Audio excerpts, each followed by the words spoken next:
Saudi अरब के Mecca Medina से हज मकबूल की हसरत दिल में लिए हाजी आज अपने अपने घरों को लौटे। डूंगरपुर जिले के सागवाड़ा में हाजी मोहम्मद अनीस एवं हज्जानी आशिया भी दूसरी बार हज का मुकद्दस सफर तय कर अपने घर लौटे। इस अवसर पर उनका अकीदतमंदों ने फूल माला पहनाकर गर्मजोशी के साथ इस्तकबाल किया। अस्सलामु अलैकुम वरहमतुल्लाहि वबरकातुहू। अल्लाह तबारक व तआला का हम पर बहुत बड़ा एहसान और करम है कि हमारे शहर सागवाड़ा से हमारे अनीस भाई अल्लाह के दरबार की हाज़िरी के लिए गए। अल्लाह का एहसान है कि इन्होंने तमाम अरकानात को बखूबी अंजाम दिया। अल्लाह के रसूल अलैहिस्सलातु वस्सलाम के रोज़े मुबारक की ज़ियारत की। इस अजीम और मुक़द्दस मकामात की ज़ियारत हर इंसान के दिल की तमन्ना होती है। गरीब से गरीब इंसान ये चाहता है कि मैं अल्लाह के रसूल अलैहिस्सलातु वस्सलाम के दरबार पर हाज़िरी दूँ। हमारे सामने एक बहुत बड़ी मिसाल है। हमारे एक भाई हमारे इसी हिंदुस्तान से पैदल हज के लिए गए। अल्लाह उनकी हाज़िरी को भी कबूल फरमावे।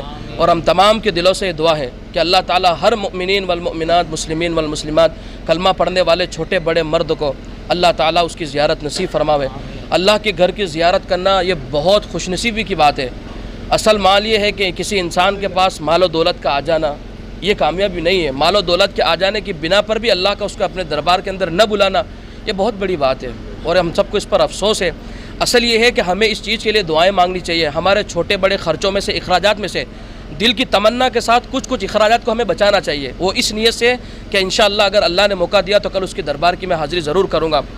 हदीस मुबारका के अंदर है कि जो बंदा एक मरतबा हज बैतुल्लाह की नीयत करता है और अगर इस दौरान वो सफ़र नहीं कर सकता किसी बिना के ऊपर और उसकी मौत आ जाती है तो अल्लाह के रसूल अलैहिस्सलाम का इरशाद है कि मकबूल हज और मकबूल उम्रे का सवाब उसके नामा अमाल में लिखा जाता है। ये वो अजीम दरबार है कि सिर्फ नीयत की बिना पर अल्लाह इतना अजर नवाजता है। तो मेन असल मकसद ये है कि हम तमाम के दिल की नीयत होनी चाहिए और अल्लाह से नमाज़ों के अंदर इसके लिए दुआएं भी होनी चाहिए कि अल्लाह मुझे भी और तमाम मुमिनीन वल मुमिनात, मुस्लिमीन वल मुस्लिमात को अपने पाक और अजीम घर की ज़ियारत हम तमाम को नसीब फरमाए। तो एकता समाचार का बहुत बहुत शुक्रिया कि ऐसे मकाम पर आकर ये समाज की बात को आप आगे बढ़ा रहे हो, तो बहुत बहुत शुक्रिया। और आगे भी आप इस तरीके से समाज के और जो भी देश हित में अच्छे अगर ऐसे समाज के काम होते हैं तो आप आगे रह के इनको काम ऐसे प्रोग्रामों को आप आगे बढ़ाओ। यही आपसे इल्तिजा है, यही गुजारिश है।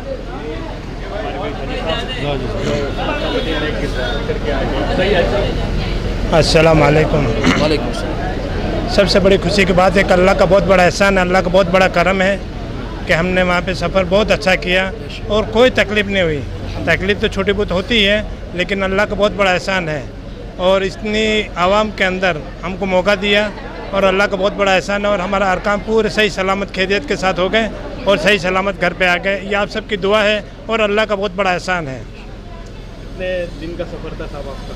हमारा तकरीबन 42 यानी 42 दिन का सफ़र था और हमारा सफ़र बहुत अच्छा रहा और कोई तकलीफ नहीं। आपने श्रद्धा किया, वहाँ की ज़ियारत की, बताइए। वहाँ पे बहुत अच्छा लगता है। कोई भी आदमी ऐसा नहीं है दुनिया के अंदर, कोई भी ऐसा आदमी नहीं होगा वहाँ जाके वापस आने का दिल करे। वहाँ की इतनी खूबसूरती है और अल्लाह ऑटोमेटिक इंसान का दिल पिघल जाता है। सबसे बड़ी खुशी की बात है कि हमें इतना मौका मिला और हम चाहते हैं कि हर मुसलमान भाई को, चाहे छोटा हो, बड़ा हो, अमीर हो, गरीब हो, हर एक को ये मौका मिले। आपको कितने बार मौका मिला है? मुझे इंशाअल्लाह 2 बार ये हज पे आया हूँ और तकरीबन 4-5 बार मैं 3-4 बार उम्रा कर आया हूँ।